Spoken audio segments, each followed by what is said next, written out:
Sur la grève, le travail bouillonnait déjà. Les hommes roulaient comme des barils de poissons séchés et de sel, vérifiaient chantier les douves, tapaient dessus avec les jointures pour entendre le son du bois bien ferme.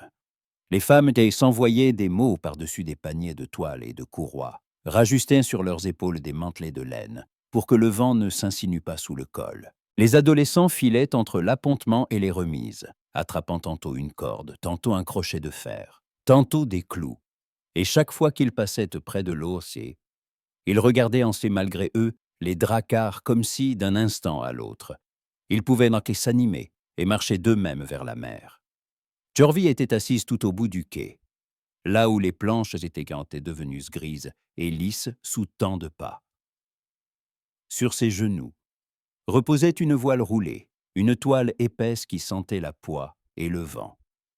Elle en maintint le bord sous sa paume et suivit la déchirure du bout des doigts, comme si elle éprouvait non la toile, mais le destin d'autrui. L'aiguille, dans sa main, lança un éclat fin comme une arête de poisson. À côté se trouvait une bobine de fil de lin et une petite plaquette d'os pour pousser les poings quand la toile s'obstine. Elle travaillait calmement, sans agitation, mais vite, comme sait le faire quelqu'un qui, enfant, n'avait pas le temps de traîner. Avant chaque nouveau point, ses lèvres bougeaient à peine. Si l'on tendait l'oreille, on pouvait saisir une brève demande, presque un souffle, à tort, pour que la main ne tremble pas, et à frayir, pour que l'année soit nourricière. Elle n'en faisait pas un spectacle et ne cherchait pas les regards des autres. Sa foi ressemblait à un nœud sur une corde. Si l'on le noue bien, il tient. Si l'on paresse, ensuite il ne faut pas se plaindre. Au-dessus du quai, de temps à autre, passait le cri des mouettes, et, à ces instants, toutes les paroles semblaient se faire plus basses. Jorvi levait les yeux, voyait les dracars près du rivage, leurs têtes sculptées, leurs flancs peints, et sentait le respect habituel, ancien, qu'elle portait à la mer. Les pas de Hroaldr, elle les entendit avant de le voir. Il ne marchait pas lourdement, mais avec assurance, comme si les planches du quai avaient toujours été posées bien à plat pour lui. Quand il s'approcha, son ombre tomba sur la voile, et Tjorvi sentit l'air près d'elle devenir plus dense. Hroaldr était de ceux dont le calme n'est pas doux mais dur, comme le dos d'une hache. Il savait se taire d'une façon qui poussait les autres à parler de trop, rien que pour combler le vide. Ses cheveux étaient tirés en arrière, et le sel y luisait déjà. Il regarda la déchirure et ses mains, et tout devint clair. Il n'était pas venu pour bavarder. Derrière lui se profilaient des hommes, son équipage, et deux autres encore, qui attendaient visiblement qu'il dise quelque chose. En bas, près des barques, on grondait déjà quelqu'un pour des sacs mal rangés. Quelque part, une charrette grinçait. Tout autour bougeait, et seule la voile sur ses genoux exigeait de la patience. Hroaldr parla d'une voix égale, mais dans chaque mot, on sentait la hâte, comme dans une corde trop tendue. Il dit que le temps s'en va, que la foire n'attend pas, que le vent, aujourd'hui, semblait s'être entendu avec eux, et que, s'ils ne sortaient pas avant midi, il faudrait perdre une journée. Il parlait comme si tout se réglait à la force de la volonté, et non au fil et à la couture. Tjorvi ne répondit pas tout de suite. Elle fit encore un point, serra le fil, passa le doigt sur la couture, s'assura que la toile s'était posée comme il fallait. Alors seulement elle leva les yeux. Ses yeux étaient clairs, mais pas doux.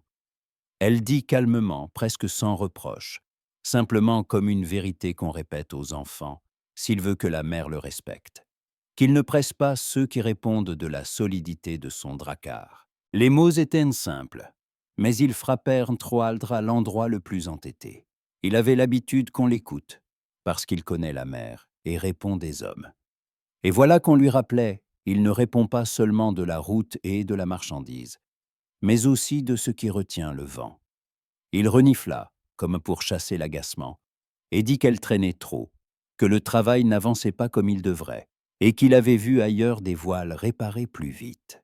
Tjorvi sentit quelque chose se lever en elle, chaud et amer. Ni peur, ni honte. Une offense qui trouve son chemin droit vers la gorge. Elle connaissait son travail. Elle savait combien de viciers tiennent à des points que personne ne remarque, tant que la toile ne cède pas. Et elle savait que l'entêtement des hommes en mer commence souvent à terre, par le mépris des petites choses. Elle regarda ses mains, à lui. On y voyait la marque des cordages, et, sur les jointures, de fines bandes blanches d'écorchures anciennes. Ses mains savaient tirer sur les manœuvres et tenir une rame, mais elle ne savait pas là-bas ce qu'elle faisait, là maintenant, joindre le déchiré de telle sorte que cela devienne plus fort qu'avant. Et, dans ce savoir, il y avait quelque chose de dangereux, parce que cela lui donnait le droit de ne pas céder. Roald lança encore une phrase, plus sèche, et l'on y entendit ce que les gens se rappellent des années durant, qu'elle ne sait tout simplement pas faire son ouvrage comme il faut. Ce n'était pas crié à tout le quai, mais assez fort pour que les plus proches l'entendent.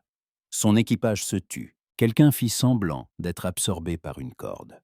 Quelqu'un détourna les yeux pour ne pas devenir le témoin de l'orgueil d'autrui. Turvy se figea un instant, comme une pierre.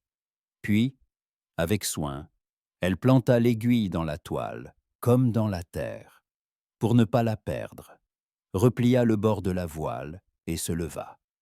Elle se dressa lentement, sans brusquerie, comme se lèvent ceux qui ont décidé et ne demanderont plus la permission.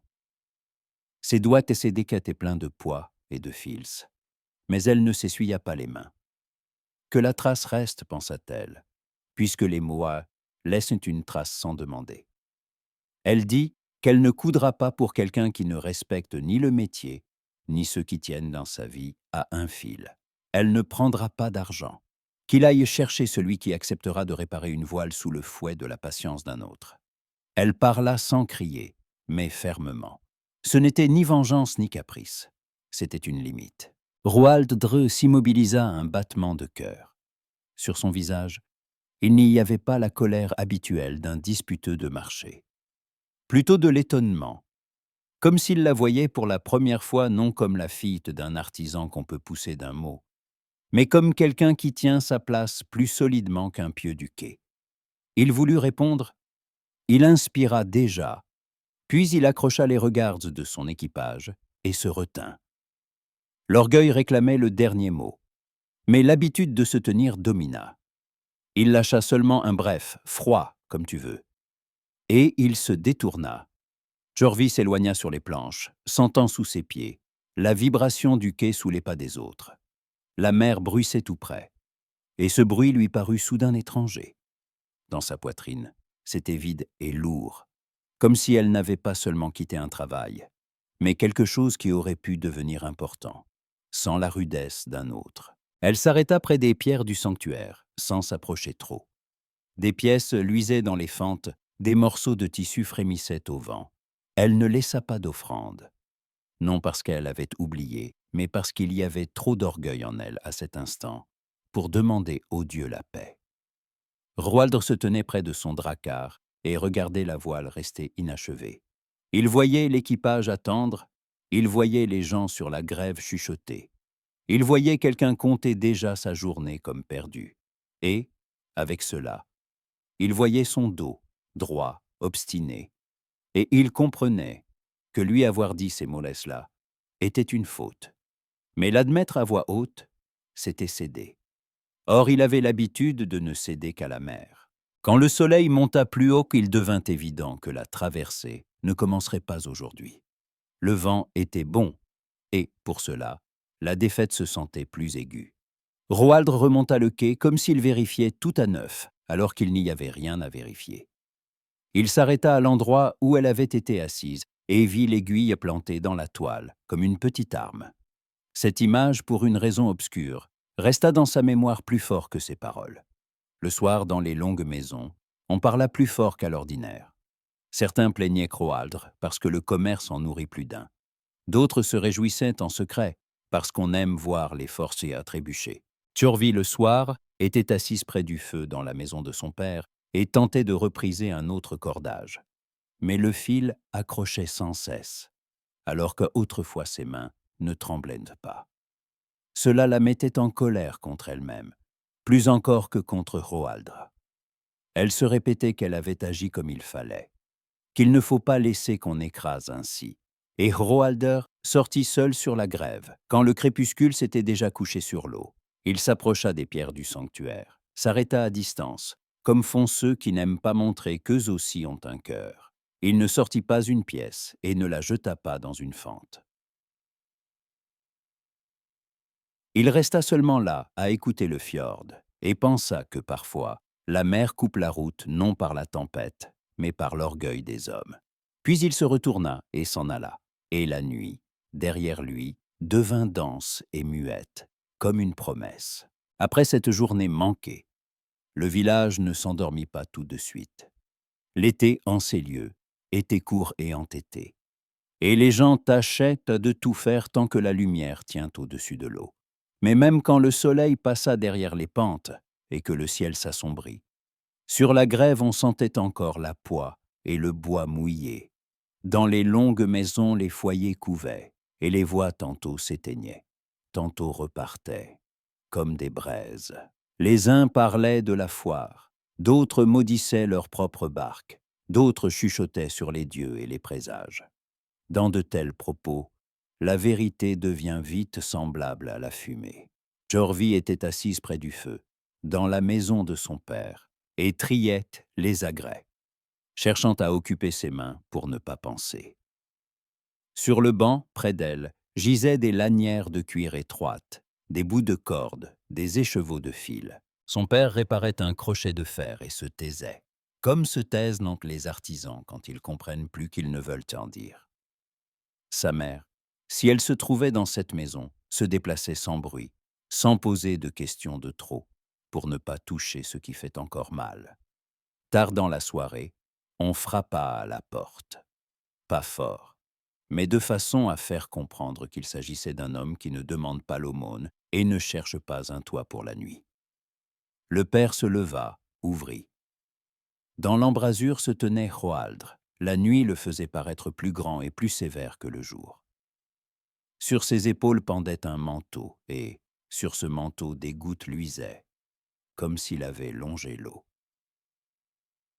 Il se tenait calmement, mais ce calme portait une tension, comme une corde d'arc tirée.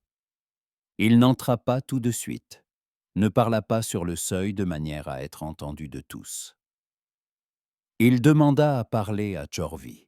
Le père regarda sa fille, et, dans ce regard, il y avait plus de questions que de permissions. Jorvi se leva. Un instant, elle eut envie de dire qu'il n'y a rien à dire. Mais elle vit comment Roaldre se tenait, comme s'il n'était pas venu chercher une victoire, mais une affaire. Et son entêtement ne trouva pas sa nourriture habituelle. Ils sortirent dans la rue. L'air était frais, ils sentaient la mer et la fumée.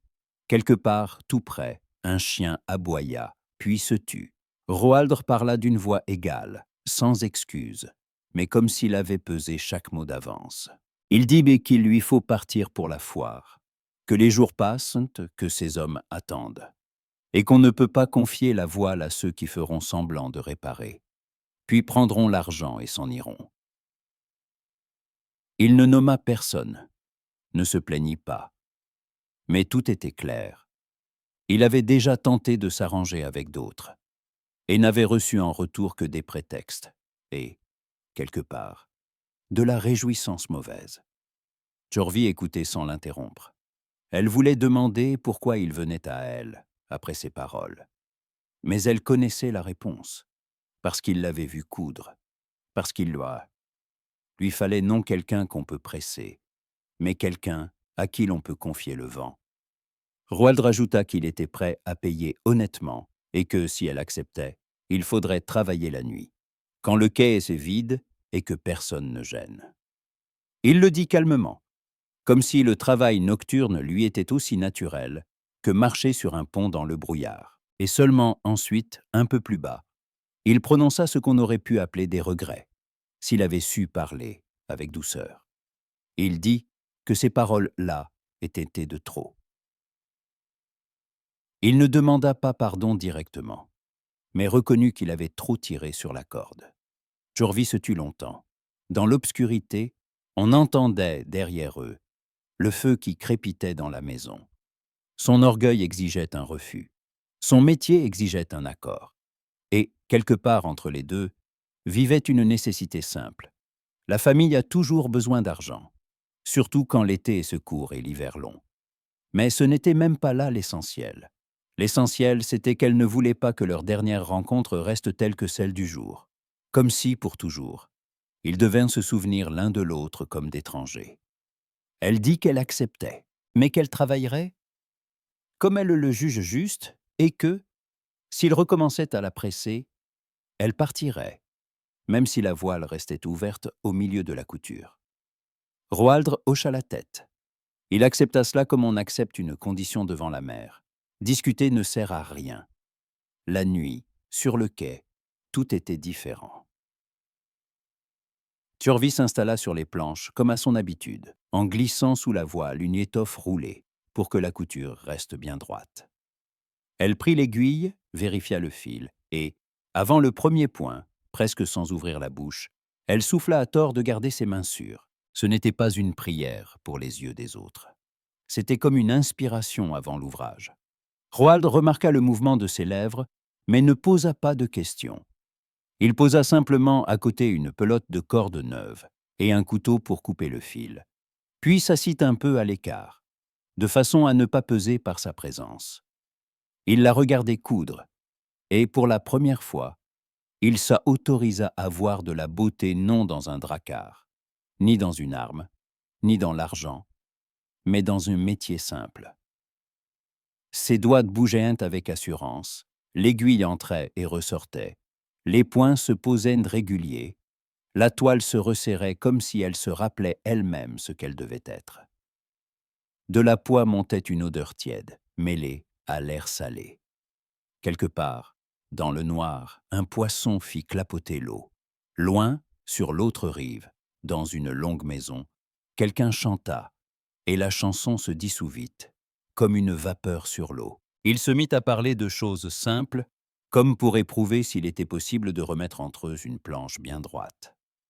Il demanda comment elle avait appris, qui lui avait montré à tenir l'aiguillet de façon à ne pas se piquer la paume. Elle répondit que son père lui avait appris tout ce qui peut nourrir, et que la mère lui avait appris tout ce qui peut tuer, si on la sous-estime. Elle ne voulait pas parler beaucoup, mais le silence près de lui ne fut pas lourd, seulement prudent. Roaldre ne cherchait ni à la faire rire, ni à lui plaire. Il était juste là, il gardait le feu, jetait parfois un éclat de bois, et, parfois, lui tendait une coupe d'eau. Et là-dedans, il y avait quelque chose de plus convaincant que n'importe quel mot. Au fil de la nuit, il raconta que la foire, cette année, promet d'être riche. Des marchands venus d'ailleurs avaient déjà approché les côtes, apportant du verre et des étoffes fines, apportant du fer qu'on ne peut pas obtenir ici sans la route. Roaldre ne trafiquait pas seulement pour lui-même. Il transportait du sel et du poisson. Il emmenait des fourrures, parfois des armes, et il revenait avec ce dont les gens ont besoin pour vivre. Il en parlait sans orgueil, mais avec respect, comme on parle d'une tâche devenue une part de soi. Et il ajouta au passage, presque entre deux phrases, qu'il ne prend jamais la mer sans laisser une part au Dieu, et que, pour lui, la parole pèse plus lourd que le fer. S'il promet, il fait, même s'il doit payer de son propre confort. Turvis leva les yeux, et, dans le reflet du feu, son regard se fit plus chaud.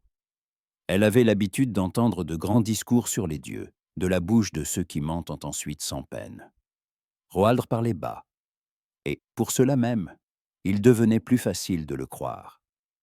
Elle ne le dit pas, ouais, elle ne le pas à voix haute.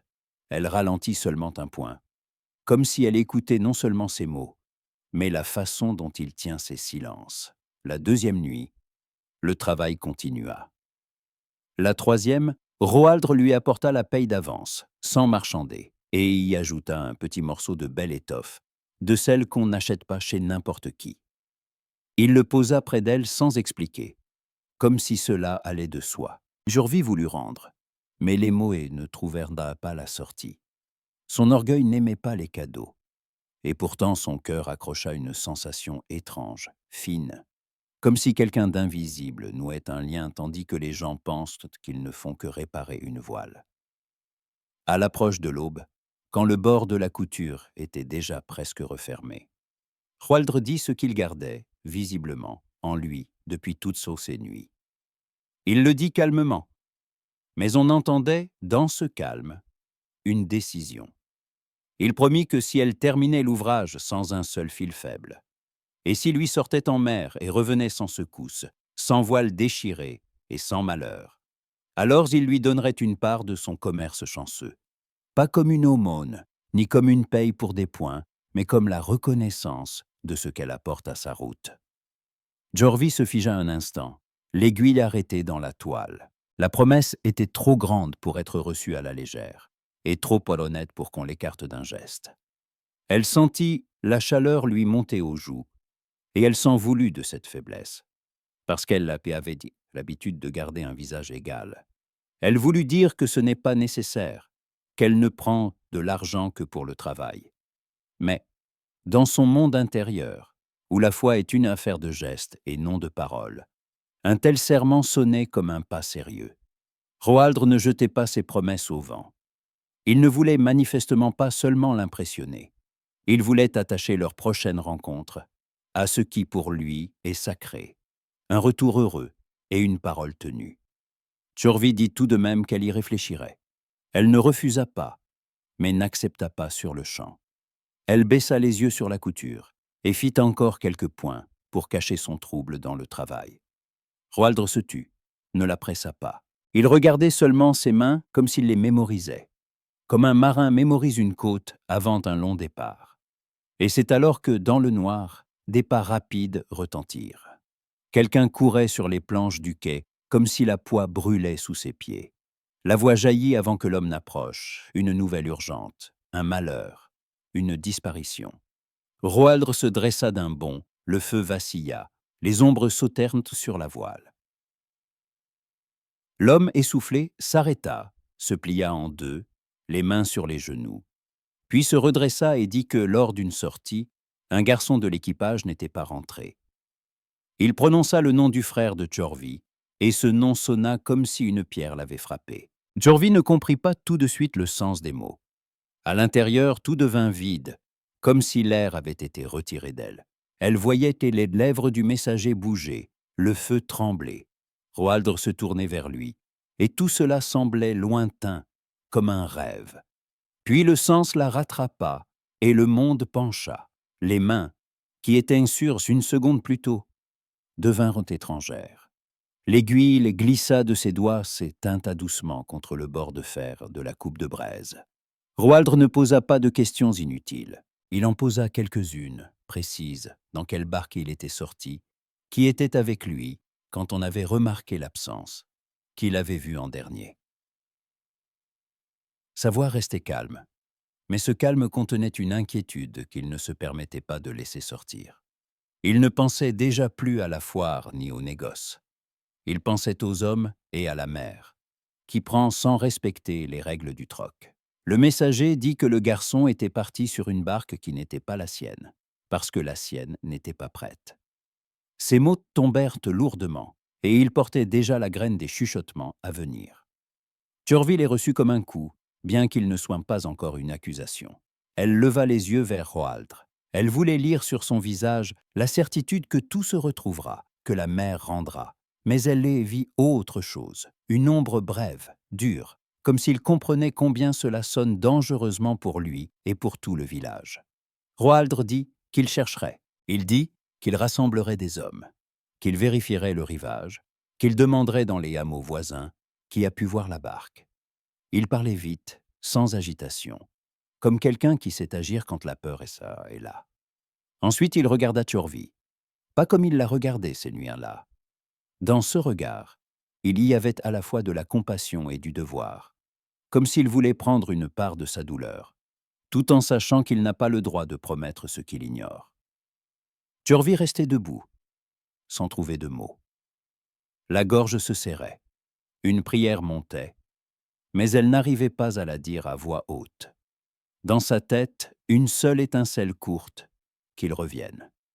Qu'il revienne. Et encore.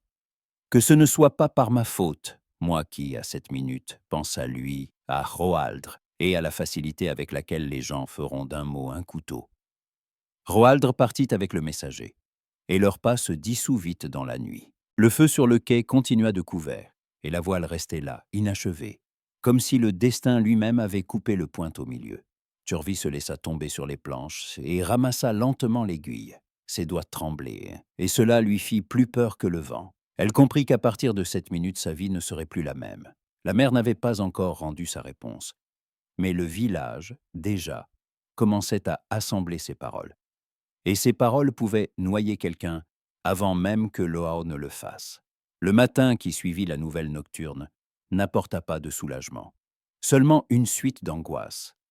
Mais à la lumière, le fjord semblait immobile, comme s'il attendait. L'eau Sobedoi était lisse, et cela faisait encore plus peur, parce qu'une tempête explique au moins le malheur, tandis que le silence n'explique rien. Une brume légère reposait sur les pentes, et les rochers lointains paraissaient un étranger. Sur le quai, les gens marchaient avec plus de précaution, parlaient un plus bas. Mais le silence ne voulait pas dire miséricorde. Dans le silence, on entend mieux le chuchotement. Turvy n'avait pas dormi. Elle était assise près du foyer, regardait le feu prendre les éclats de bois sec, et ne comprenait pas pourquoi cette chaleur restait possible si en elle, tout était devenu froid. Sa mère posait devant elle une coupe de tisane chaude, puis l'emportait quand Turvy n'y touchait pas. Son père sortait et revenait avec des mots courts, comme s'il craignait de porter le mauvais sur la langue. Son frère n'était pas parti en mer comme un héros qu'on chante, mais comme un garçon ordinaire de l'équipage, qui voulait gagner et revenir, et c'est cela qui rendait que la disparition plus cruelle. Dans ces malheurs, il n'y a pas de belle cause, il n'y a que le vide. Roaldre lança les recherches avant midi. Il n'en fit pas une scène. Il allait simplement de barque en barque, rassemblant ceux qui savent regarder l'eau non avec les yeux d'un pêcheur, mais avec ceux d'un marin. 2 dracars sortirent le long du rivage, inspectant les anses et les zones pierreuses où le courant peut rejeter un homme ou un débris. D'autres prirent les sentiers où l'on voit des traces si quelqu'un a tiré une barque de nuit. Roaldre parlait peu, mais chacun de ces mots était une action, ici, là, demander, revenir. Ne pas délier la langue trop tôt.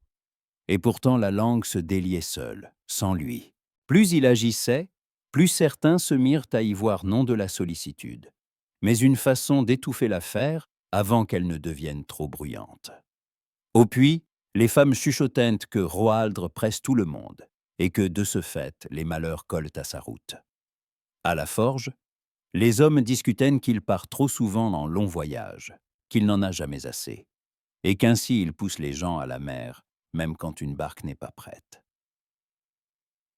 Même dans la longue maison où, le soir, les anciens se réunissaient pour parler des affaires de la communauté, le nom de Roaldre était prononcé avec prudence, mais avec cette nuance où la prudence n'est déjà plus bonté, seulement visée. Personne ne disait tout haut « il est coupable ». Pas encore. Mais chacun ajoutait sa petite graine, et, de ces graines, un champ poussait vite. Turvy entendait tout cela, même si personne ne le disait devant elle. Elle le devinait à la manière dont on se taisait quand elle approchait, dont on changeait de sujet trop vite, dont la compassion, dans les voix, devenait trop sucrée. On la plaignait et, dans cette pitié, il y avait une commodité. La pitié libère de la responsabilité. On peut plaindre, puis aussitôt trouver un coupable, pour ne pas penser que la mer, parfois, prend simplement, et que personne n'a le pouvoir de l'arrêter. Elle traversait le village comme un lieu étranger. Chaque planche du quai rappelait les points de la nuit, restés inachevés. Chaque odeur de pois et de sel rappelait des mains qui, hier étaient sur ce et qui, aujourd'hui, tremblaient. Elle s'accrochait au familier, elle aidait son père, réparait un agrès, reprisait une toile. Mais chaque fois que l'aiguille entrait dans un fil épais, elle avait l'impression de se percer le cœur, et la nausée montait. En elle, deux forces se heurtaient. L'une exigeait qu'elle croie aux actes de Roaldre, parce qu'elle l'avait vu travailler et tenir parole. Elle se rappelait son silence de nuit, le feu qu'il gardait, non seulement pour la voile, mais pour qu'elle m'ait plus chaud. L'autre force était plus vieille, plus sombre, la force du chagrin qui cherche un appui. Le chagrin n'aime pas le vide. Il lui faut un coupable, pour que la douleur devienne simple, comme un coup. Et, autour d'elle, on chuchotait déjà comme si le coupable était trouvé. Le soir, Turvi alla tout de même vers la grève. Quelque chose l'attirait là où la mer pourrait donner un signe, n'importe lequel, une planche, une courroie, un lambeau de tissu, la moindre broutille à laquelle s'accrocher. Sur les pierres du sanctuaire, quelqu'un avait laissé une pièce fraîche, et elle luisait mouillée comme un œil. Turvi s'arrêta mais ne s'approcha pas. Elle ne pouvait pas demander la chance, pas maintenant. Elle ne pouvait demander que la vérité, et la vérité ne ressemble pas toujours à une grâce. Sur le quai, elle vit Roaldre. Il se tenait près d'une barque, parlait avec des hommes, et sa posture gardait le même calme qu'avant. Il avait l'air fatigué, mais pas brisé. Et, pour une raison obscure, cela l'a mis en colère. En elle, tout était déchiré, et lui se tenait là, comme s'il se gardait en main. Elle comprenait qu'il doit se tenir pour les autres. Mais son cœur, à cet instant, n'était pas juste. Il était vivant et blessé. Elle s'approcha. L'équipage, en l'apercevant, se tut. L'un baissa les yeux, un autre fit semblant de vérifier un nœud. Roaldre la vit et inclina la tête en silence, comme s'il saluait non une femme, mais une égale, à qui il est prêt à dire la vérité. Cette simplicité la coupa encore. Elle voulait qu'il soit coupable parce que, alors, sa douleur aurait une forme. Elle voulait qu'il soit sans défaut, parce que, alors si, le monde ne serait pas aussi cruel. Mais il était un homme, et c'était le plus lourd de tout. Elle ne parla pas tout de suite. Les mots tournaient d'abord en elle, comme des pierres dans un sac. Puis ils sortirent. Elle dit que les gens chuchotent, qu'ils disent, ils pressent, ils poussent, il fait que les jeunes prennent en la mer sans être prêts. Elle dit qu'il est toujours pressé, et que cette hâte entraîne les autres. Sa voix restait égale, mais un métal y vibrait, comme dans une lame qu'on vient de tirer du fourreau. Roaldre écouta jusqu'au bout. Il ne l'interrompit pas. Seulement sa mâchoire se tendit, et ses yeux s'assombrirent.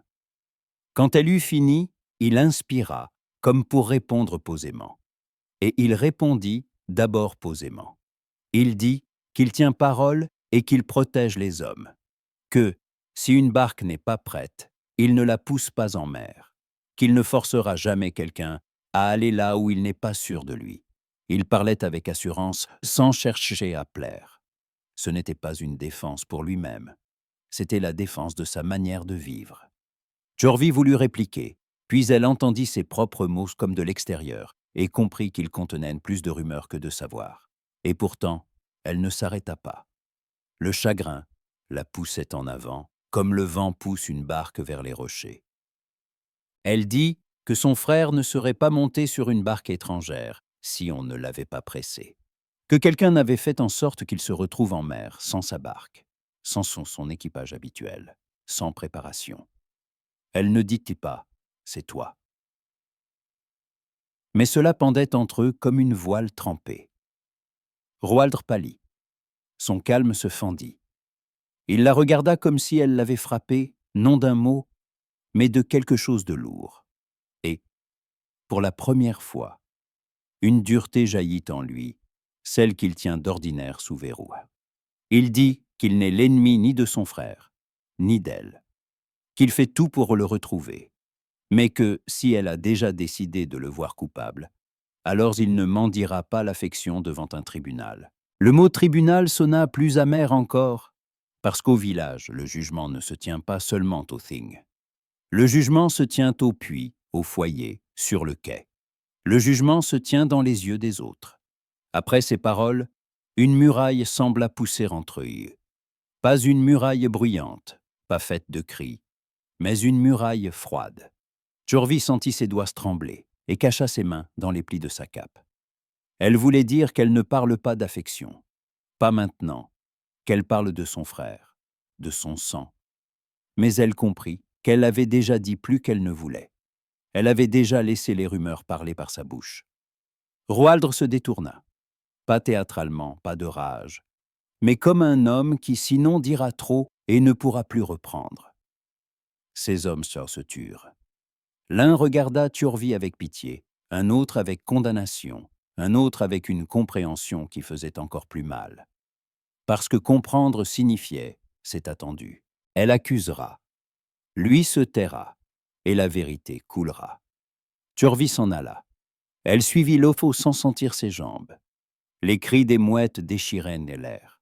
La mer restait lisse, comme par moquerie. Elle s'arrêta près du Orgre, s'approcha enfin, mais ne put pas déposer d'offrande. Ses mains ne se levèrent pas. Elle avait l'impression de ne pas être digne de demander quoi que ce soit, tant qu'elle ne sait pas elle-même ce qu'elle veut. Une vengeance ou la vérité, le pardon ou la possibilité de respirer de nouveau. La nuit, dans la longue maison des siens, une table fut dressée. Les voisins apportèrent de la nourriture, comme il est d'usage dans le malheur, pour que la famille ne reste pas seule et pour que le chagrin se partage. Mais on toucha à peine au plat. Les gens parlaient bas, évitaient les mots directs, et revenaient pourtant sans cesse au même. Comment cela a-t-il pu arriver? Pourquoi sur une barque étrangère? Qui l'a vu? Où était Roaldre? Le père de Turvie restait assis, muet, les yeux lourds.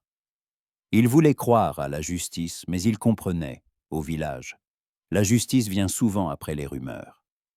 Vers l'avant-aube, Turvie entendit quelqu'un, derrière la cloison, prononcer le nom de Roaldre presque en chuchotant, et il y avait, dans ce chuchotement, une satisfaction. Comme si les gens avaient trouvé une explication qui ne les engage pas. C'était cela, le plus effrayant. Pas seulement l'absence de son frère, mais le fait que cette absence se transforme déjà en histoire commode. Turvie sortit quand le ciel commençait à peine à pâlir. Au-dessus du fjord, une brume fine reposait, et sur l'eau chaude apparut la première ride. Elle se tenait seule, respirait l'air salé, et tentait de se convaincre qu'elle avait eu raison, qu'elle a le droit d'être née en colère. Mais quelque chose en elle répondait autrement. La colère ne rend pas les noyés, et ne rend pas les vivants plus honnêtes. Elle choisit seulement une victime, pour que la douleur devienne simple. Et pourtant, elle ne parvenait pas à s'arrêter. Ce même jour, une barque revint des recherches. Elle n'apporta rien, sinon des traces d'eau sur le bordage et des visages épuisés. Les gens échangèrent des regards, et certains se préparaient déjà à dire ce qu'on dit quand on ne veut plus chercher. Roaldre mit pied à terre, traversa sans un mot, portant sur ses épaules les attentes et la colère des autres. Il ne regarda pas vers la maison de Turvie. Il savait que maintenant, la moindre parole de sa part serait soit une excuse, soit un prétexte à un nouveau chuchotement. Jorvie l'aperçut de loin. En un instant, elle crut qu'il restait encore entre eux ce fil mince des conversations nocturnes, celui qui aurait pu supporter bien des choses, si les rumeurs ne le tranchaient pas. Mais le fil était déjà tendu jusqu'à la douleur.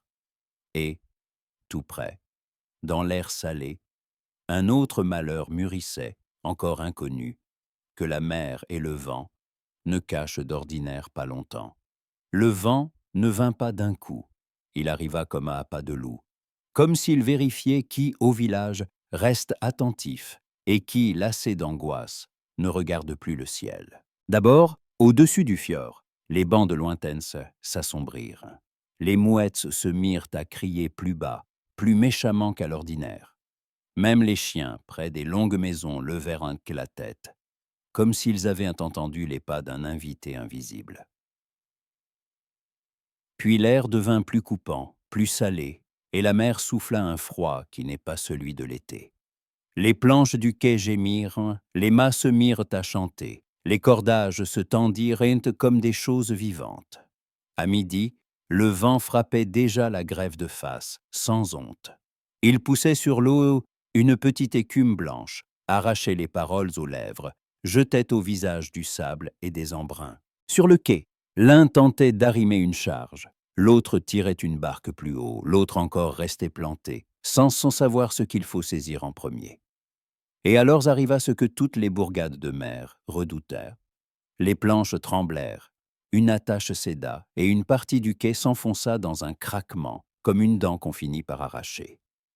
Le tronc qui tenait le bord se déboîta, frappa une barque étrangère amarrée tout près. La barque gémit et se fendit comme un être vivant, et les gens crièrent non de douleur, mais de compréhension. Si le quai ne tient pas, tout s'arrête. Sur la grève, la panique se leva, mais pas celle qui rend les hommes absurdes. Une panique de maître de maison, pratique. Le poisson doit partir vers les lieux de commerce. Le sel doit revenir. Les enfants doivent manger. L'hiver est c'est loin. Et pourtant, ici, on s'en souvient même en été. Les hommes attrapaient des haches et des pics, cherchaient dans des coins, traînaient des cordes. Les femmes poussaient les petits sur le côté, pour qu'une planche ne les écrase pas. Quelqu'un se mit à appeler l'homme du jarle pour obtenir des ordres, mais le jarle était loin, et le vent était là. Turvy entendit le vacarme depuis la maison et jaillit sur le seuil. Le vent la frappa aussitôt à la poitrine, lui arracha le fichu, lui jeta les cheveux au visage. Elle rattrapa l'étoffe, la plaqua contre son cou et courut vers la grève sans réfléchir. En courant, une demande brève s'alluma à tort que ses mains ne tremblent pas. Mais ce n'était plus une demande pour le fil et l'aiguille. C'était pour que le cœur ne tremble pas. Sur le quai, les gens se bousculaient, et parmi eux, elle vit Roaldher. Il était arrivé si vite qu'on aurait dit qu'il se tenait déjà sur le chemin, à attendre le malheur. Il ne regardait pas qui pensait quoi de lui, ne cherchait pas des yeux ceux qui chuchotaient la veille. Il se mit aussitôt à l'ouvrage. Sa voix passait à travers le vent non par la force, mais par la précision. Il montra où poser un étai, qui envoyait chercher des coins secs, qui envoyait chercher de longues cordes. Son équipage reprit les ordres sans discuter, parce qu'en mer, ils ont l'habitude de lui faire confiance par la plus mauvaise météo. Mais tous les gens du village n'obéirent pas tout de suite. Certains lui lançaient un regard mauvais, comme pour dire « Te voilà, maintenant montre ». D'autres chuchotaient qu'il veut faire semblant de sauver, pour qu'on oublie la disparition. Ces mots n'étaient pas dits Toeas. Mais Turvy les entendait aussi clairement que le bois qui geint. Elle vit Roaldre serrer la mâchoire un bref instant, comme s'il avalait l'affront, puis continuer à commander. Il ne le faisait pas pour être loué. Il le faisait parce que sinon des hommes pouvaient mourir là, maintenant, sous un tronc, sous un quai qui se déchire. Turvy s'approcha, prit une corde, aida à serrer 2 poutres pour qu'elles se posent d'équerre. Ses mains savaient comment un câble se comporte sous le vent. Elle sentait la tension, comme on sent le pouls d'un vivant. Elle travaillait en silence, sans regarder Roaldre, comme s'il n'y avait entre eux ni les nuits passées, ni les paroles froides. Il n'y avait que le bois, l'ouïo et la nécessité. Le vent força encore. Un homme trébucha et un coin sauta. Une planche sous les pieds de Turvy trembla. Elle vit, au-dessus, un lourd tronc basculé, celui qu'on essayait de remettre en place. Il glissa des épaules, et un instant, le temps ralentit. Dans cet instant, il n'y eut en elle aucune pensée pour son frère, pour les rumeurs, pour l'affection. Il n'y eut qu'une peur froide, pure. Maintenant, elle va être écrasée. Elle fit un pas, mais les planches laissées étaient mouillées. Ses pieds partirent. Le tronc descendit, et quelqu'un hurla. Turvy sentit la corde dans ses mains se tendre, lui arracher la peau puis se raidir d'un coup, comme si des doigts invisibles la serraient. Le nœud, qui n'était qu'un nœud une seconde plus tôt, sembla se refermer de lui-même. Le câble retint le poids un instant de plus qu'il n'aurait dû. Cet instant suffit. Roaldre fut près d'elle si vite qu'on aurait dit que ce n'était pas son corps, mais quelque chose de plus ancien, qui l'avait poussé. Il saisit la corde, tira, prit la charge, et le tronc bascula de côté, frappant les planches ailleurs, pas là où Turvy se tenait. Elle tomba à genoux, heurta le bois mouillé de ses paumes, et inspira comme si elle venait de naître une seconde fois. Le vent bourdonnait dans ses oreilles, et son cœur battait, comme s'il ne croyait pas encore qu'il a le droit de battre. Pendant quelques secondes, personne ne parla. Puis les voix éclatèrent toutes à la fois. L'un jurait de soulagement, l'autre faisait le signe de la croix, comme si cela protège mieux qu'un nœud. Un autre murmura le nom de Thor parce qu'en ces lieux, en ces temps, les gens portent souvent deux mondes dans la poitrine. Roaldr se tenait près d'elle, respirait fort, et la regardait comme on regarde quelqu'un qu'on a failli perdre non par la volonté de la mère, mais par un hasard stupide. Dans son regard, il y avait plus que du soin. Il y avait ce devoir qu'on ne peut pas annuler, même avec une offense. Jorvi se releva, essuya ses mains trempées sur sa cape. Elle ne le remercia pas. Les mots restaient coincés. Mais quelque chose, en elle, bougea, comme la glace d'une rivière quand vient le printemps. Il aurait pu laisser le village seul avec sa casse, pour ne pas donner aux gens une occasion de se moquer. Mais il était venu. Et pas pour lui. Le travail reprit. Le vent ne se fit pas plus doux, mais les gens se rassemblèrent. Les étais se posèrent, les cordes se tendirent. Les coins furent enfoncés à coups secs. Le quai tenait, même s'il gémissait, comme un vieil homme qui refuse de tomber.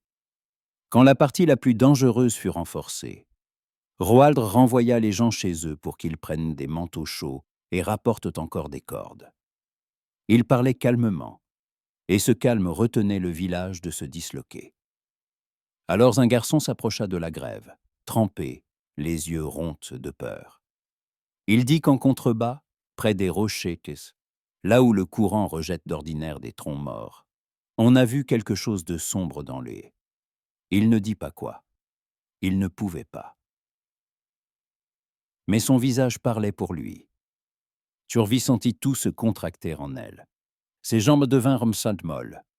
Elle ne pleura pas. Les larmes semblaient l'avoir quitté bien avant, quand son frère avait disparu. Elle regarda seulement dans la direction que le garçon montrait. Roaldr regarda aussi, et, un instant, leurs yeux se croisèrent. Ni accusation, ni justification. Seulement un accord muet. Il faut y aller. Sinon cette ombre deviendra leur torture de nuit. Ils marchèrent le long de la rive. Pas côte à côte, mais pas loin non plus. Le vent les frappait dans le dos, et les pierres mouillées brillaient comme des os. L'eau jetait de l'écume sur la grève. En ces endroits, la mer n'a rien de romantique.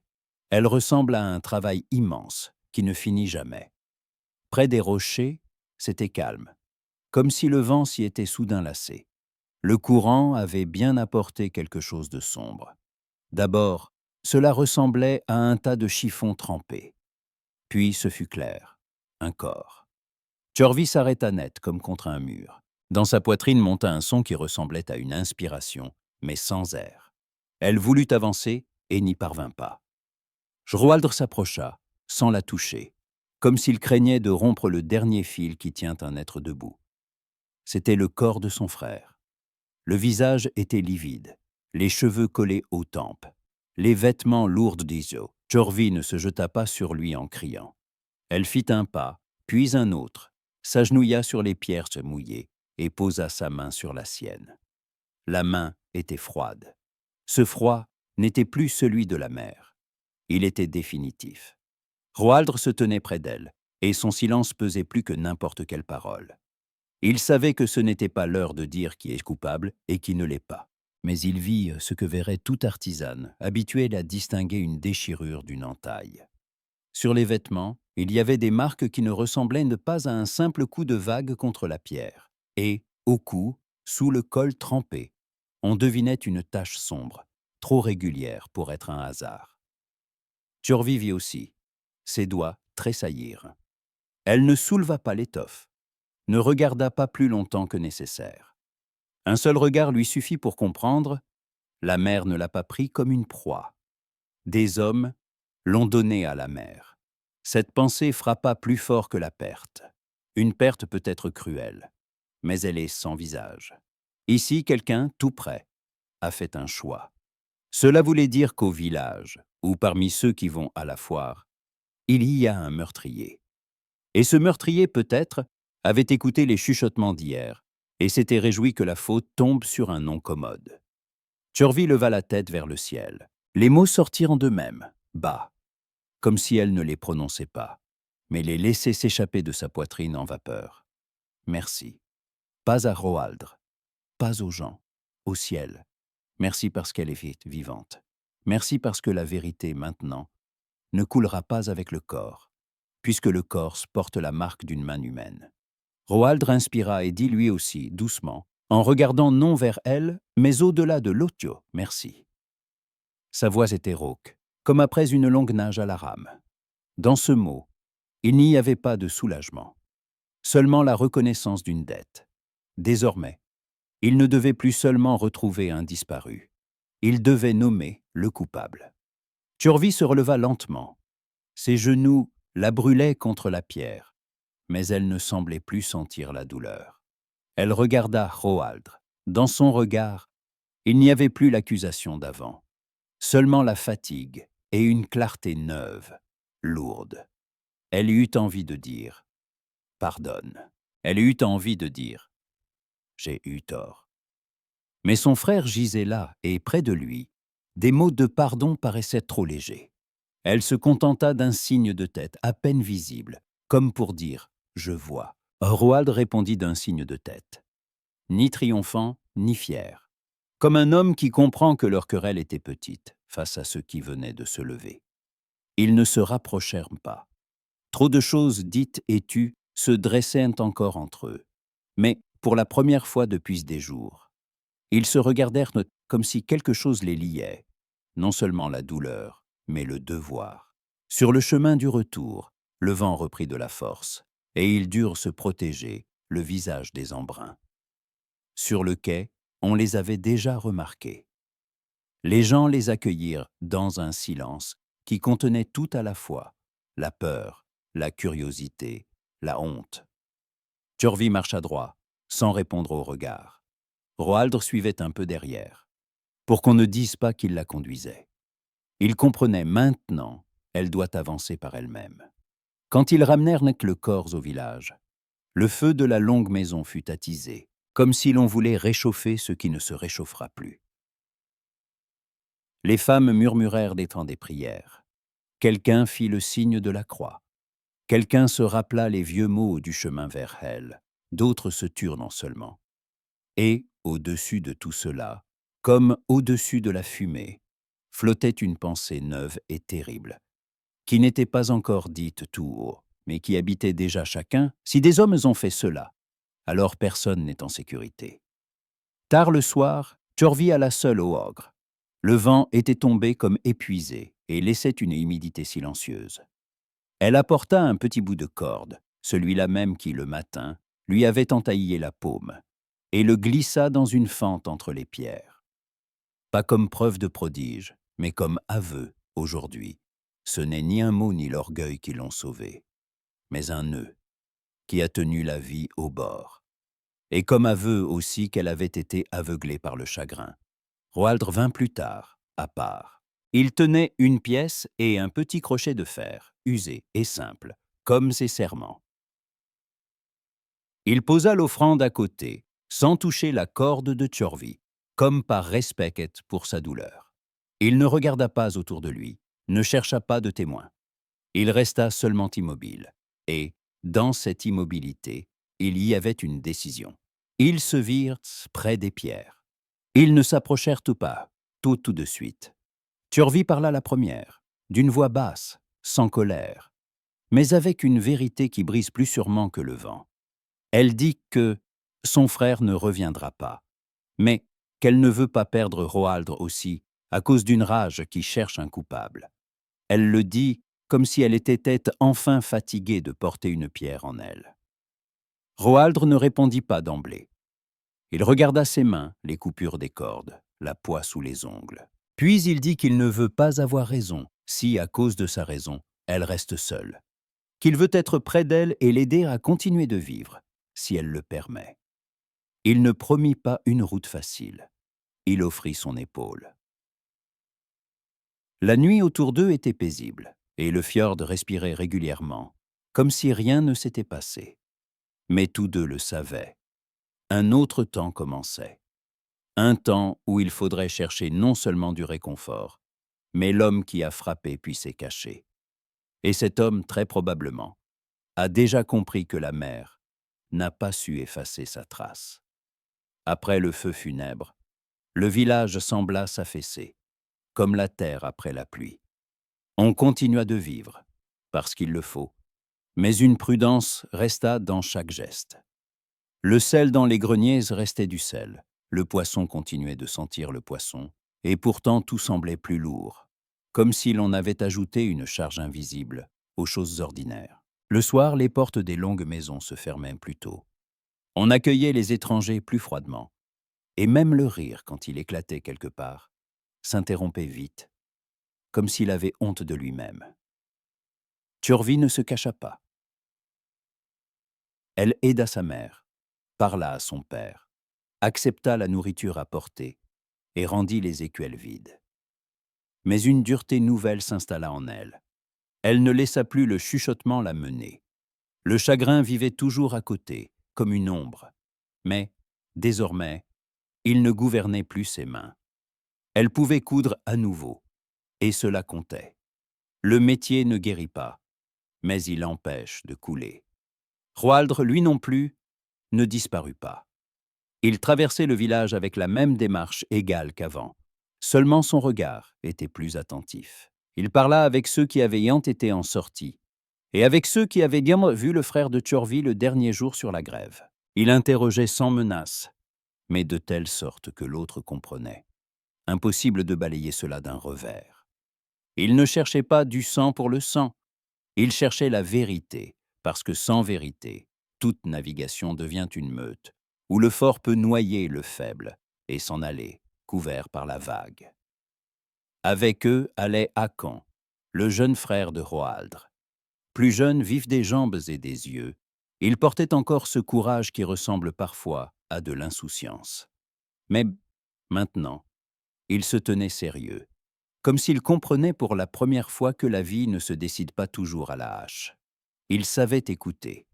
Il pouvait rester près des barils sur le quai, faire semblant d'attendre un ordre, et, en vérité, attraper les paroles que les adultes ne diraient point pas devant Roaldre. Il pouvait entrer chez un familier, demander des riens, et ressortir avec un nom qui, plus tard, deviendrait important. Le fil menait à la foire. Cela devint clair presque aussitôt. Là-bas, on se dispute, on boit, on devient facilement plus hardi qu'il ne faut. Là-bas, l'argent et l'honneur sont posés côte à côte et, parfois, un homme sans l'un ni l'autre tente de les prendre par le moyen le plus sale. On avait vu le frère de Tjorvi sur la grève de la foire avant la sortie. Il n'était ni riche ni guerrier, mais il avait le feu des jeunes et l'habitude de tenir parole. Il pouvait défendre un compagnon, ne pas se taire quand on le bouscule. Tjorvi ne voulait pas y aller au début. La foire lui semblait un lieu où sa douleur deviendrait un spectacle. Mais Roaldre dit, basse et égale, que la vérité vient rarement d'elle-même. Il ne la tira pas par la main. Il proposa seulement de marcher avec elle, pour qu'elle ne soit pas encerclée par des regards étrangers. À ces mots, quelque chose se serra dans sa poitrine. Pas de douceur. Plutôt la certitude qu'un homme, près d'elle, la voyait forte et la ménageait pourtant. Avant la route, Tjorvi retourna au Horgr. Sa corde et l'offrande de Roaldre y étaient encore, et elles ne se touchèrent pas, comme deux destins qui n'osent pas devenir un seul. Tjorvi posa un petit morceau d'étoffe, plié avec soin, comme une couture sur une voile. Elle ne demanda pas vengeance. Elle demanda que ses mains ne tremblent pas quand il faudra regarder en face celui qui a fait le mal, que le cœur ne s'écarte pas quand la peur viendra. Roaldre vint plus tard et laissa une pièce, sans bruit et sans solennité. Il se tenait devant les pierres, comme s'il parlait à quelqu'un d'invisible, qui sait entendre sans mots. Pour lui, la foi n'était pas un ornement. C'était une manière de se tenir debout, quand il serait plus facile de se briser. Le lieu de la foire se trouvait à l'écart. là où la rive est plus large et plus commode pour les barques étrangères. Quand ils arrivèrent, l'air était déjà différent. Ils sentaient la fumée des feux, la viande grillée, le bois frais et le goudron. Entre les tentes et les auvents, des gens circulaient en habits d'hiver. L'un portait à son cou des perles de verre, l'autre un simple talisman d'os, l'autre une croix sur une lanière de cuir, cachée sous le col pour éviter les paroles inutiles. Des croyances différentes se rencontraient ici, mais toutes se rejoignaient en un point, survivre et gagner. Roaldre avançait avec assurance, et beaucoup lui faisaient un signe de tête, parce qu'on reconnaît un marchand à son ouvrage. Mais il y en avait aussi qui détournaient les yeux, comme s'ils craignaient que le regard devienne un aveu. Turvi marchait près de lui, le visage calme. Elle sentait que les regards, mais ne se détournait pas. Elle avait l'impression que son frère avait autrefois marché sur cette même terre, et qu'aujourd'hui chaque pas ici doit être une réponse. Akan se fondit dans la foule, comme s'il s'y dissolvait. Il savait faire cela. Il revenait par petites approches, sans rester trop près d'eux, pour ne pas attirer l'attention. De temps en temps, il glissait à Roaldre une phrase comme par hasard. Et, dans ces phrases, des morceaux d'images apparaissaient. Il y avait eu une querelle. Il y avait eu une dette ou une mise. Il y avait un homme qui avait perdu et refusait de payer. Il y avait une parole, plus blessante qu'un coup. Le soir, ils trouvèrent n'est que celui qui avait vu la bagarre de plus près que les autres. C'était un artisan qui affûtait des couteaux et échangeait du fer contre du poisson. Il fit d'abord semblant de ne rien savoir. Puis, quand Roaldre, sans menace, mais avec fermeté, lui rappela que le silence aussi peut devenir complicité, l'artisan dit qu'il avait vu le frère de Tjorvi se disputer avec un homme nommé Halfdan. Halfdan était de ceux qui vivent dans le bruit et aiment qu'on les craigne. Pas le plus fort des guerriers, pas le plus riche des marchands, mais il avait des liens et une langue trop haute. Un tel homme devient vite dangereux quand on l'humilie devant les autres. L'artisan ajouta une chose qui glaça les doigts de Tjorvi. Après la bagarre, Halfdan n'était pas seul.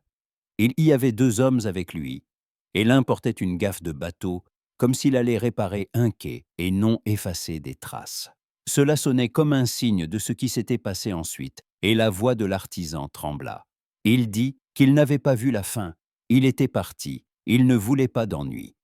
Roaldre écouta et retint. Il ne se jeta pas sur Halfdan sur le champ, à la foire, au milieu des hommes et des lames. Il comprenait que s'il se laissait emporter, la foule dirait qu'il fait taire un témoin. Or, il lui fallait le contraire. Il lui fallait une loi que reconnaisse même celui qui le déteste. Le lendemain, un thing fut annoncé. Le cercle de pierre se dressait non loin du village, sur une hauteur d'où l'on voit le fjord. Les hommes libres s'y rassemblaient quand il fallait régler un conflit de terre, d'honneur, de sang. Le thing n'est pas toujours juste.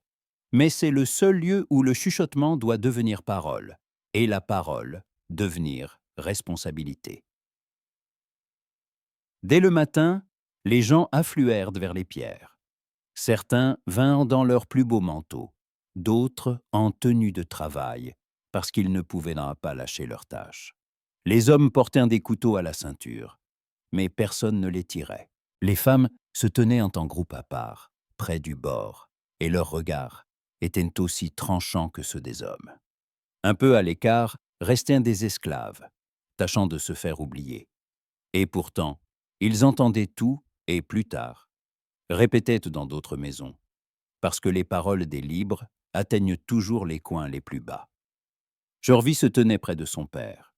Il gardait une posture droite, mais ses épaules disaient combien il lui coûtait de rester là, à écouter parler de son fils comme d'une marchandise.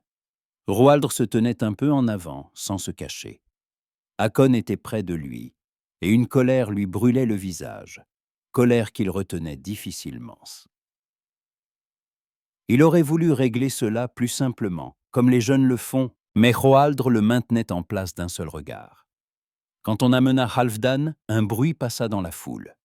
Il marchait avec assurance, comme s'il n'était pas là pour répondre, mais pour contempler un spectacle. Il portait des pièces d'habits vives pour qu'on le remarque, et une boucle d'argent qui brillait trop, d'une façon trop provocante, pour un homme prétendument honnête. Et il souriait d'un coin de la bouche, et ce sourire était comme une sécharde. Il fit un signe de tête à quelqu'un dans la foule, comme s'il cherchait un appui d'avance. Roaldre prit la parole. Il ne parlait pas fort, mais on l'entendait tous. Il exposa ce qui était connu, la querelle à la foire, la bagarre, la disparition, le corps retrouvé, les marques que la mer ne laisse pas. Il ne décrivit pas l'horrible, il s'en tint aux faits, parce que les faits se tiennent qu'à mieux sur la pierre que l'émotion. Ensuite, il fit venir le témoin. L'artisan tremblait d'abord, puis il dit ce qu'il avait dit la veille, et, dans le cercle de pierre, ces mots sonnèrent autrement, plus lourdement. Ici, ce n'était plus un murmure, c'était un serment devant des hommes. Halfdan éclata de rire, comme si on lui racontait une mauvaise plaisanterie.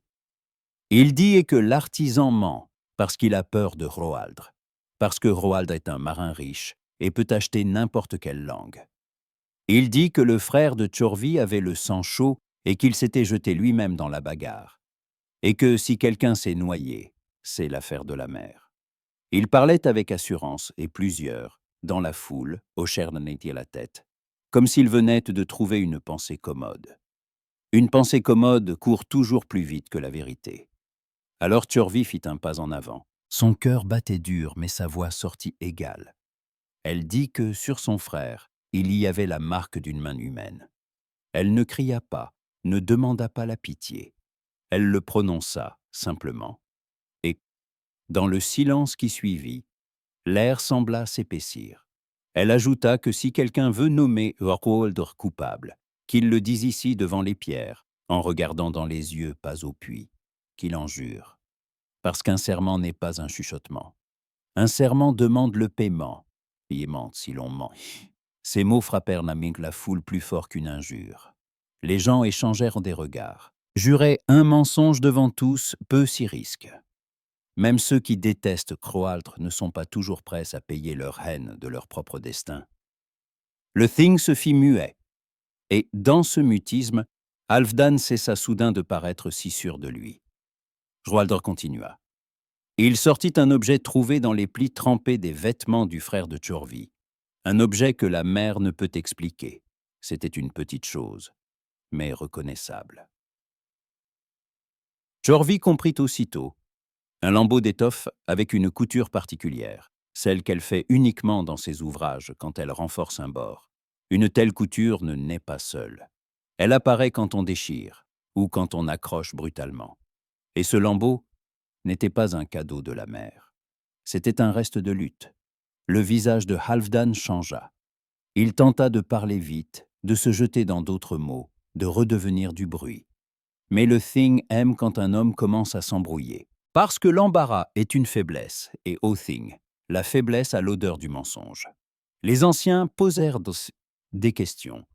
Halfdan répondit, mais il se mit à regarder autour de lui de plus en plus souvent, comme s'il cherchait un soutien. L'un de ceux qu'on disait être ses compagnons se tenait à l'écart et, soudain, se mit à fixer la terre. Hakon le remarqua et s'approcha, pas pour frapper, juste plus près. Parfois, il suffit d'approcher pour qu'un homme sente qu'il a été vu.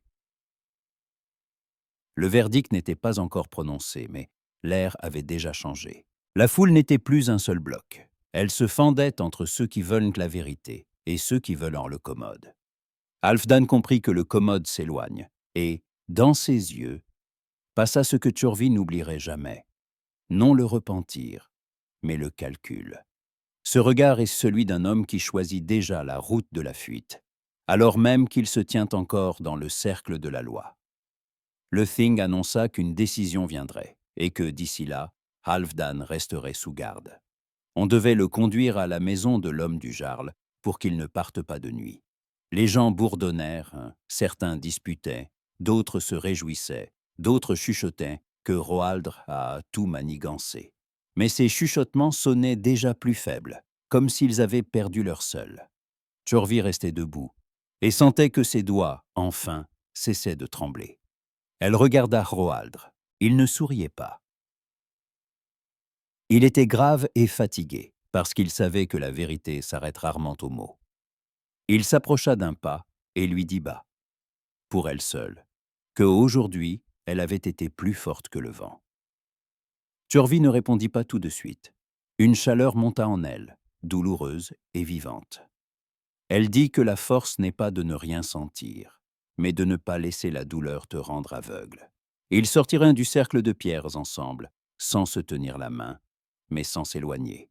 Au-dessus du fjord, les nuages s'étiraient, et, très loin, on entendait un grondement sourd, alors même que le ciel restait clair. Le soir promettait du vent. En ces lieux, le vent vient souvent comme la suite des décisions des hommes.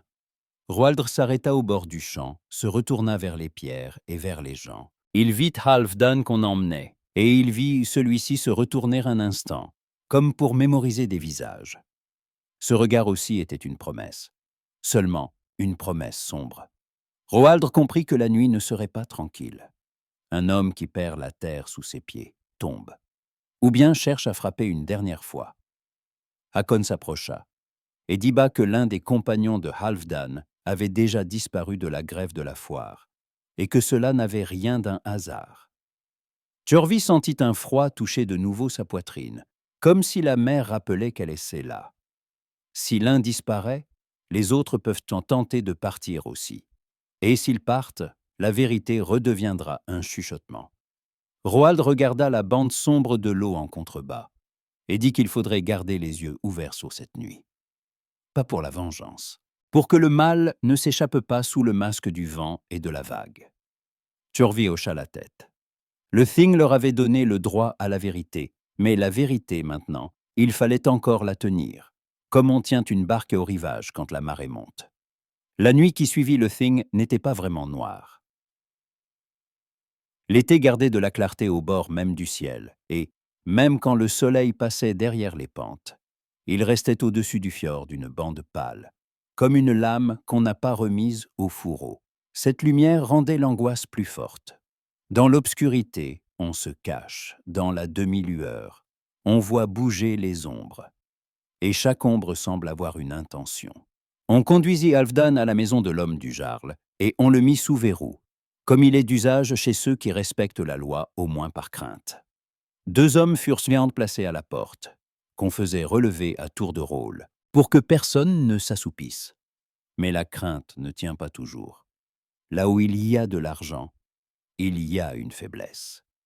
Là où il y a de la honte, il y a un désir de fuir avant que la honte ne devienne jugement. Roaldr ne rentra pas chez lui tout de suite. Il longea la grève, vérifia les barques, parla à ceux qui devaient te monter la garde, puis s'arrêta au bord de l'eau. Il fixait le fjord, et, sur son visage, on lisait cette tension que connaissent tous les marins, quand on sait que la tempête n'a pas commencé, mais que l'air sent déjà le changement. Hakon restait près de lui, silencieux, les mains revenant sans cesse vers le manche du couteau à sa ceinture, comme pour vérifier qu'il est bien là. La jeunesse sait rarement attendre. Jorvi, ce soir-là, ne pouvait pas rester près du foyer non plus. La maison sentait la fumée et les herbes dont on tentait de couvrir l'odeur de la mort. Mais l'odeur vivait déjà dans la mémoire. Elle sortit, rabattit sur ses épaules sa cape de laine et marcha vers la grève. Quelque chose l'attirait là où tout avait commencé et là où tout devait finir. Elle vit Rohaldr de loin et ralentit. Elle voulait être près de lui, mais elle craignait qu'être près de lui fasse plus mal, parce qu'être près de lui veut dire devoir faire confiance. Roaldr se retourna comme s'il l'avait senti avant même d'entendre ses pas. Il ne dit ni parole tendre ni consolation. Il demanda seulement si elle tient. La question était simple, et, pour cela, elle contenait plus de soins que des discours entiers. Turvy répondit qu'elle ne sait pas ce que veut dire tenir, quand un frère n'est pas rentré à la maison, mais qu'aujourd'hui, dans le cercle de pierre, elle avait respiré pour la première fois non seulement le chagrin. Ils restèrent immobiles, en silence. La mer, à leurs pieds, bougeait doucement, comme si elle se donnait l'air innocent. Turvy se rappela comment, l'autre jour, une corde l'avait retenu sous un tronc, et pensa que la vie tient souvent à des riens, un nœud, une décision de ne pas hurler, un choix de venir quand on ne t'attend pas. Roaldr, comme s'il avait deviné, dit qu'il faut être vigilant cette nuit, que Halfdan pourrait tenter de fuir. Il le prononça calmement, mais, dans ce calme, on entendait l'expérience. Un homme acculé se raccroche Au plus sale.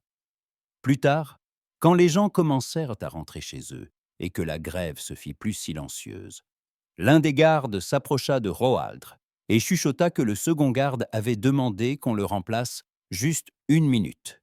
C'était étrange. Personne ne demande qu'on le remplace 1 minute, quand il connaît le prix de cette minute. Roaldr partit aussitôt vers la maison où l'on gardait Halfdan. Hakon marcha à côté de lui et, à ses pas, on entendait l'envie bouillante de régler cela au point. Tjorvi suivit aussi, sans demander la permission. Son cœur battait vite, mais elle ne se laissa pas distancer. Si la vérité s'échappe encore, elle ne survivra pas à une seconde fuite. Devant la maison de l'homme du Jarlini, il n'y avait qu'une silhouette. Le second garde avait disparu. Roaldr ne cria pas. Il regarda la porte, la serrure, la terre au seuil. Les Tjolstrasse étaient fraîches, brouillées, comme si quelqu'un avait couru sur un sol humide. Roaldr toucha la serrure et comprit qu'on l'avait ouverte. Pas forcée, ouverte à la clé. Donc quelqu'un avait marchandé. Donc la peur a un prix. Ils entrèrent. L'intérieur sentait le bois et l'air clos. Dans un coin, des braises couvaient, donnant une lumière faible. À l'endroit où Halfdan aurait dû être, il n'y avait que du vide. Une corde traînait par terre, celle avec laquelle on l'avait lié. Le nœud avait été défait grossièrement, mais vite. Roaldr ferma un instant les yeux, comme un homme qui s'attendait au pire, et espérait pourtant le meilleur. Puis il les rouvrit et dit, d'une voix courte, aux barques. Ils ressortirent en courant.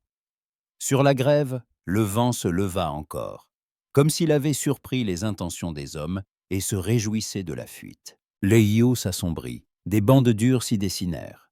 Très loin, un mât gémit, comme un avertissement. Les gens se réveillaient au bruit, ouvraient leurs portes, passaient la tête dehors. Mais Roaldr ne perdit pas de temps à expliquer. Il siffla son équipage, et ceux qui savent à se lever à l'alarme couraient déjà, tirant leurs manteaux, saisissant des armes non pour la bagarre, mais pour l'ordre. Près d'une barque plus bas sur la rive, des ombres bougèrent. Halfdan tentait de pousser au large non sur son navire, mais sur un petit bateau d'un autre, pour se perdre plus facilement dans la nuit. 2 hommes étaient avec lui, et l'un d'eux jetait des regards autour de lui, comme s'il s'attendait à voir des revenants. Le vent arrachait leurs mots, mais leurs gestes disaient tout, ils se hâtent. Ils savent qu'il n'y a plus de temps. Hakon s'élança. Roaldr le saisit par l'épaule, le retint un bref battement, et ce battement suffit pour dire l'essentiel, vivant. Hakon serra les dents et acquiesça. Il comprit. Roaldr ne voulait pas que la justice devienne vengeance. Si Halfdan meurt dans l'eau, les gens diront que la mer a tranché à la place de la loi, et le chuchotement reviendra. Or, pour un meurtrier, le chuchotement est toujours plus commode qu'une sentence. Roaldr s'avança vers la barque, et d'une voix forte, pour que tous entendent, ordonna de s'arrêter. Sa voix coupa le vent, Halfdan se retourna.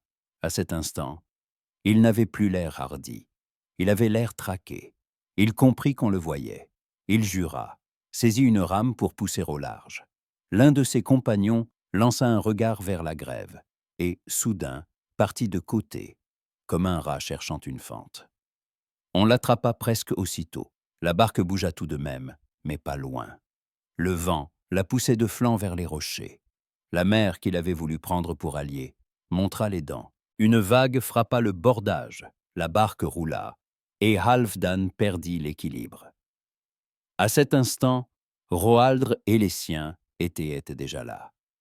Ils ne le frappèrent pas jusqu'au sang. Ils lui saisirent les bras, le tirèrent sur la grève comme on tire un filet, où s'est empêtré un gros poisson. Halfdan se débattait.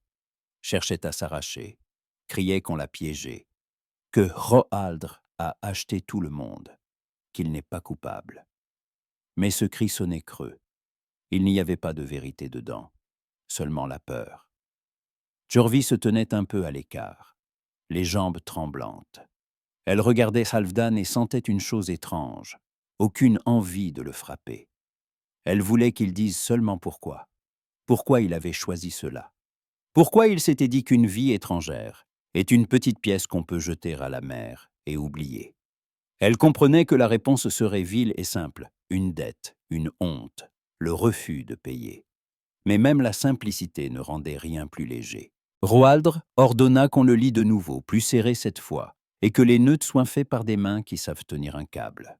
Il regarda le garde rester à la porte, et celui-ci baissa les yeux. Roaldr ne lui cria pas dessus devant tout le monde.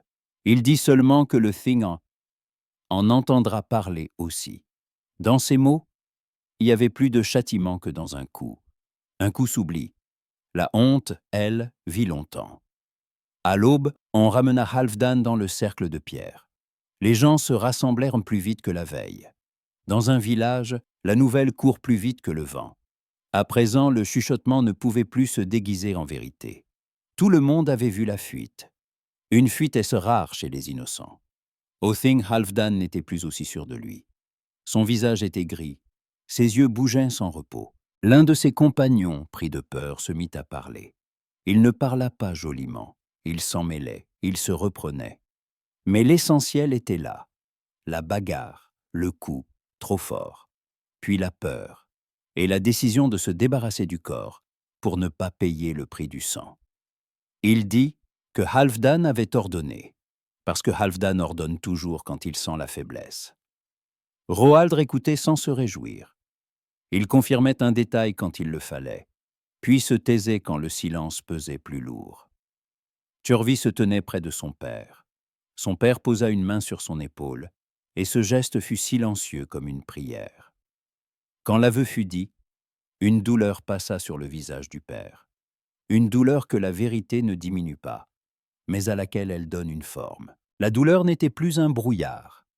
Elle était une pierre. Le verdict fut rendu selon la loi que tous connaissaient, sans théâtre de trop.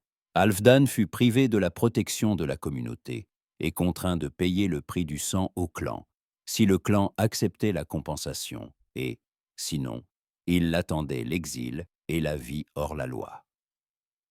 Pour un homme qui vivait d'orgueil et de bruit, l'exil ressemblait presque à la mort. Il essaya de discuter, essaya de crier, mais sa voix ne tenait plus la foule. Les gens le regardaient froidement. Même ceux qui, la veille, qui chuchotaient contre Roaldr se turent. Ce silence-là disait « il s'était trompé ». Quand le Thing se termina, les gens se dispersèrent non comme après une fête, mais comme après un travail trop lourd. La vérité était revenue sur la grève, mais elle avait apporté de la fatigue. Roaldr s'approcha de Tjorvi, s'arrêta près d'elle sans la toucher. Il dit que son nom est si élevé, mais que cela ne le réjouit pas comme cela devrait, parce que le prix payé pour le laver est trop élevé. Tjorvi répondit que le nom, lui aussi, est une part de la vie.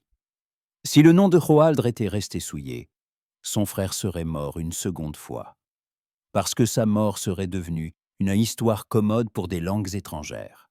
Ce même soir, ils revinrent au Horgr. Leurs pas sonnaient autrement. Ils n'étaient plus des ennemis tombés par hasard sur les mêmes cils et les mêmes pierres. Ils étaient deux êtres passés à travers une même peur. Tjorvi posa sur la pierre un autre petit bout de corde, neuf et propre, et à côté, une petite pièce. Ce n'était pas pour acheter une grâce, c'était un signe. Elle se souvenait que la corde l'avait retenue loin de la mort, et elle se souvenait combien les mots peuvent étouffer un vivant. Roaldr posa son offrande près de la sienne, et resta longtemps silencieux. Puis il dit qu'il veut qu'il n'y ait plus, entre eux, de jugement au puits, que, si cela devient difficile, si le chagrin tente encore de les déchirer, ils ne fuiront pas dans le silence et l'orgueil. Ils viendront ici, pas parce que les pierres décident du destin, mais parce qu'ici il est plus simple de se rappeler qui l'on est. Ici il y a moins de mensonges, Ici, on entend la mer, et la mer n'aime pas les serments creux. Jorvi le regarda, et dans ses yeux, il y avait quelque chose qu'il n'y avait pas eu auparavant. La permission de vivre encore. Pas d'oublier, pas d'effacer la douleur, mais de vivre près d'elle, sans qu'elle dévore tout le reste. Elle dit qu'elle ne promet pas d'être facile, que parfois, il lui semblera entendre de nouveau les pas de son frère sur le seuil, et que cela fera mal. Roaldre répondit qu'il ne demande pas la facilité, il demande l'honnêteté, et qu'il sera près d'elle non comme un sauveur, mais comme un homme qui porte lui aussi sa part de charge. Ils ne parlèrent ni de noces ni de chants. Ils parlèrent de la façon dont ils tiendront bon quand la vie les mettra encore à l'épreuve. Leur serment était adulte, comme un bon neude, simple et solide. Jorvi tendit la main et Roaldre prit ses doigts avec précaution. Sa paume était chaude, rugueuse de cordage. La sienne était plus fine, mais elle portait la même force. Et à cet instant, ce ne fut pas une flamme vite éteinte qui naquit entre eux, mais une chaleur qu'on peut porter des années. Quelques années passèrent. L'été, au fjord, revenait toujours vite et obstinément, et chaque fois, on l'accueillait comme un don dont il faut profiter. Le quai fut renforcé. Les troncs neufs noircirent de pois et de sel, d'autres pieds y marchèrent. Mais les nœuds sur les câbles étaient noués aussi solidement que Thorvil avait appris. Elle eut des apprentis. Des fillettes et de jeunes femmes venaient dans la maison de l'artisan, et elle leur montrait non seulement les poings, mais la patience.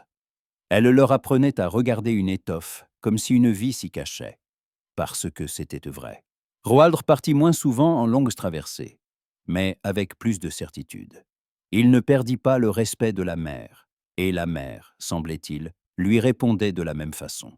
Il revenait sans bruit inutile, rapportait l'utile, donnait une part aux dieux, et, au village, on ne chuchotait plus sur sa hâte. On parlait de lui autrement, il tient parole, et cela valait mieux que n'importe quelle louange. Hakon grandit et prit la conduite d'un des dracars. Il ne se jetait plus dans la bagarre le premier. Il apprit à regarder les hommes comme regardent ceux qui ont compris que le mal se cache parfois non dans la force, mais dans la lâcheté. Mais il garda la droiture de sa jeunesse, et, au village, on le respectait parce qu'il sait rire, et qu'il sait se taire au bon moment. Parfois, un soir doux, quand la foi recommençait à bruisser sur la grève, Thorvi et Roaldre venaient au Horgre. Ils n'en faisaient rien de démonstratif. Ils laissaient simplement une pièce ou un morceau d'étoffe, parfois un petit écheveau de corde. Les gens du village le voyaient et comprenaient sans qu'on parle. Ces deux-là se souviennent que leur vie tient non seulement à l'affection, mais aux actes. Thorvi pensait toujours à son frère. Le souvenir de lui ne s'effaça pas, et elle ne voulait pas qu'il s'efface. Il vivait comme un feu discret, qui ne chauffe pas les mains, mais réchauffe le sens. Roaldre ne lui demanda jamais d'oublier. Il restait seulement près d'elle, les jours où cela devenait trop lourd. Et cette présence-là était plus honnête que toutes les consolations. Le fjord continuait de respirer. La mer continuait de prendre et de rendre. Les hommes continuaient de se disputer et de se réconcilier, comme toujours. Mais, dans ce village, on retint une chose simple. Les rumeurs collent au sel, et la vérité tient à un nœud. Et si deux êtres savent aller vers les pierres, non pour un prodige, mais pour l'honnêteté, alors, même après la perte la plus lourde, la vie garde une route devant elle.